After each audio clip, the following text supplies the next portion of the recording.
Hey y'all, welcome back to Sounds Like a You Problem. Today we're going to talk about breaking down a wall. And I'm going to explain what this means. I'm going to get into it. I'm going to share my own personal vulnerable experience here that I am hesitant to share because I'm a little bit embarrassed by it. But transparency, honesty, vulnerability, that's what we're here for, right? So, I put myself out there and I can be accepted and loved and supported and judged either way, whether I put it out there or not. So we're going to get into it. Also, I have a new mic stand coming tonight. It should be delivered tonight, which I'm super excited about, so the audio's better. And I just want to address the fact that I look the exact same as I did in episode 4 because I'm filming 2 podcasts in one day. I'm just really excited about this podcast. I have it ready. I work a million jobs. I do TikTok and YouTube literally like as full-time as possible. And I just time, guys. Sometimes you just gotta do what you gotta do. Usually I will like change my shirt and jewelry, and I just couldn't be bothered today. I have a doctor's appointment. I'm going to pick up my nephew. We're doing some shrink-a-dinks today. I've got my Red Bull in hand that I don't drink very often. I don't drink Red Bulls often, but when I have my 2-year-old nephew around, it's a necessity.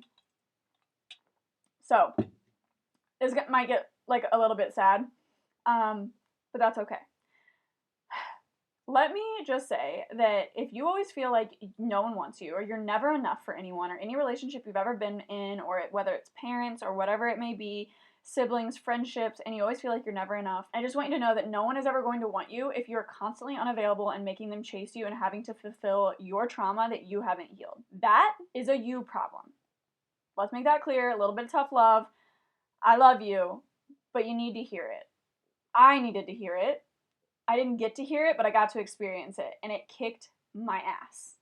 Okay? It was one of the hardest things I've been through in a really, really long time. The situation involves someone else, so I'm not going to give very specific details just to respect their privacy. When you are an individual who has been through childhood trauma, or even if you're someone who literally just had one bad breakup, and you are not being aware of if you have a wall up, let me put it to you this way. I had a wall up because I used to love so deeply, so haphazardly, and just all in or nothing. And a couple people ruined that for me. I'm not going to name names. You know who you are. You're probably not listening to this, but that's fine. But I was unaware of this, which is why I am telling you that no one is attracted, no one wants someone who never gives any how do you say that word? Wait. Reading it is a lot harder than just saying it, and now that I see how it's spelled, I'm reading my notes here. Reciprocity? I know how to say the word, but I just can't right now. If you're not reciprocating it. No one's going to reciprocate it. Okay? Just because you're giving them the bare minimum because it's the only way you feel safe. I know. That's like hard to hear.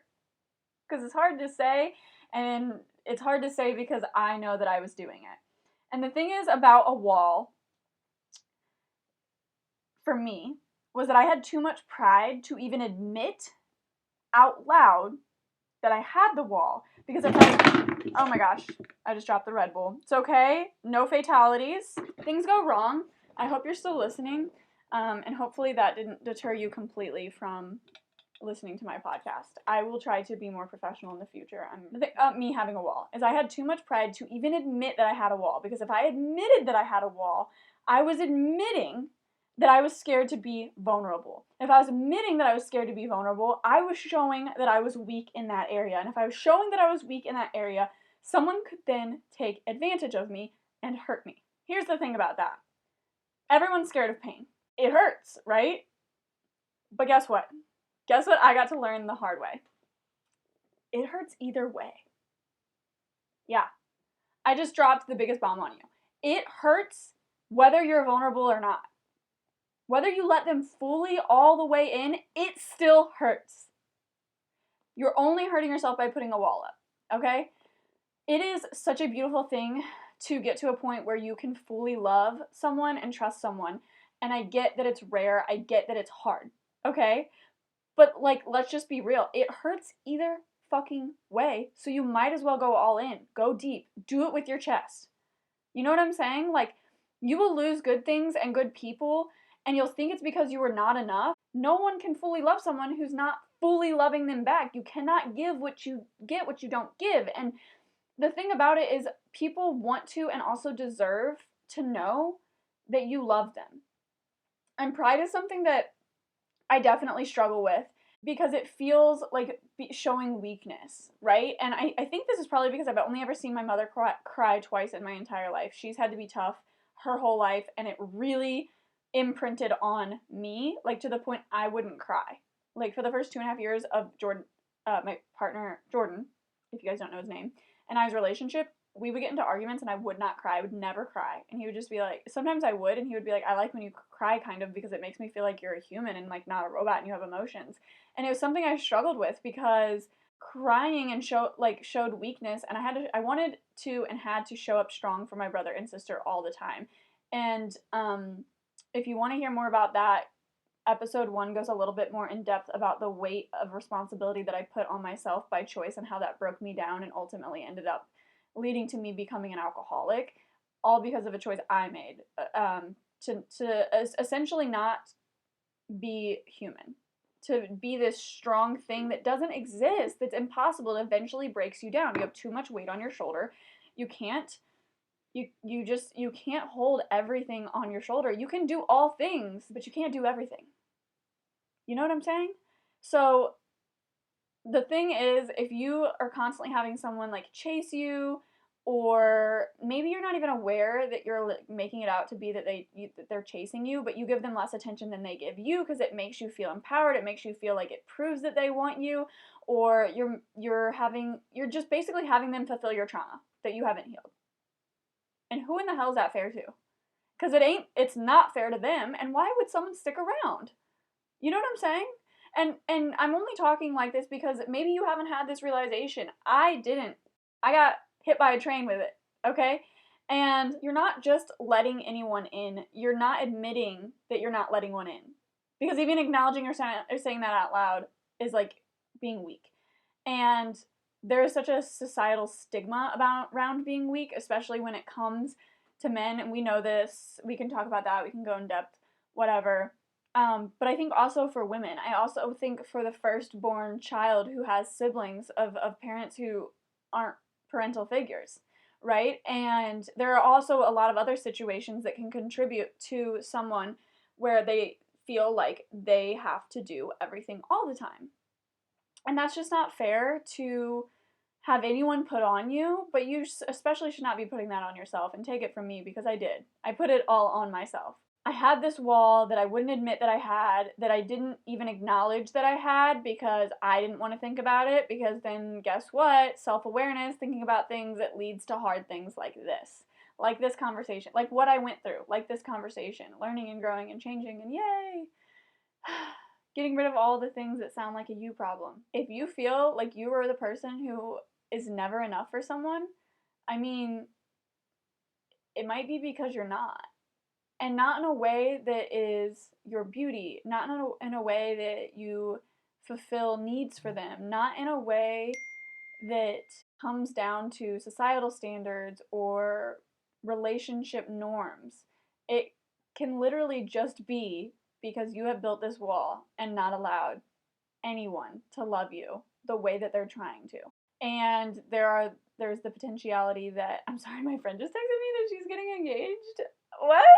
Okay, a little off topic. I am so sorry, but that's so exciting. I get to do her makeup. If you guys don't know, I own a makeup business. Okay, breaking this wall down and like acknowledging this was really rough for me. It was really emotional.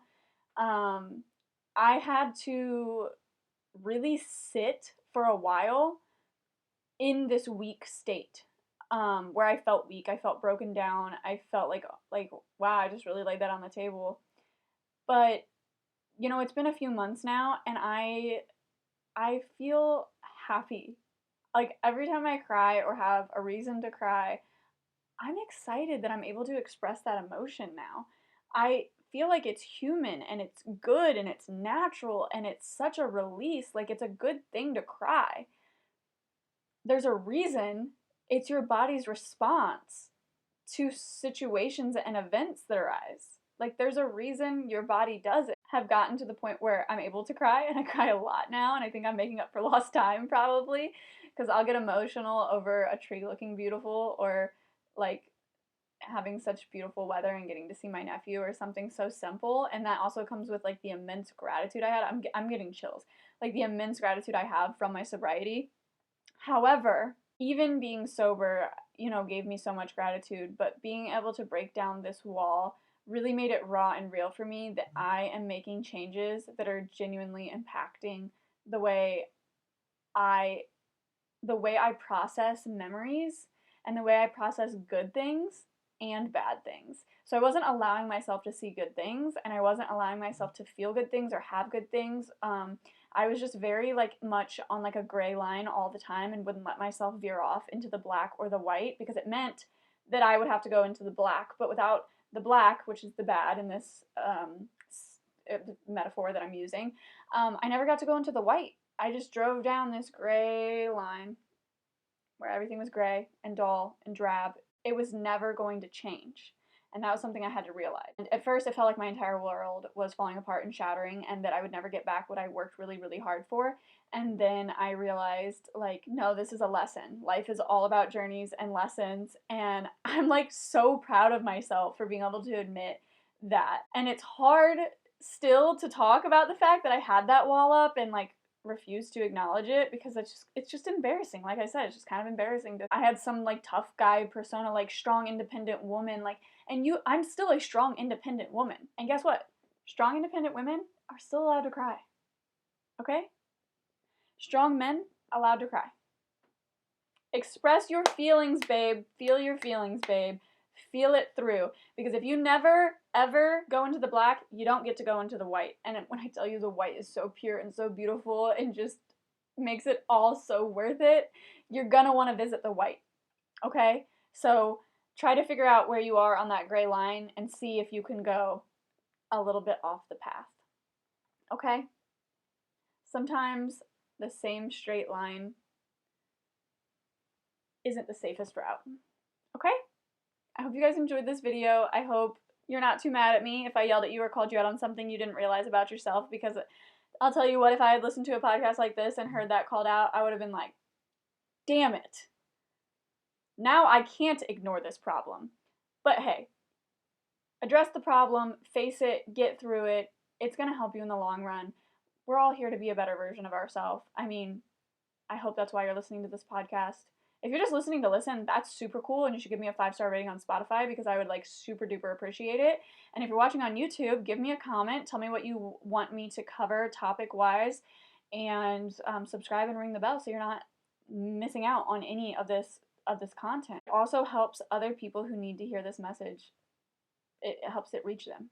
You're supporting my daydream, but you are also helping this message reach those people that need to hear it. And depending on what the topic is, sometimes that could be detrimental.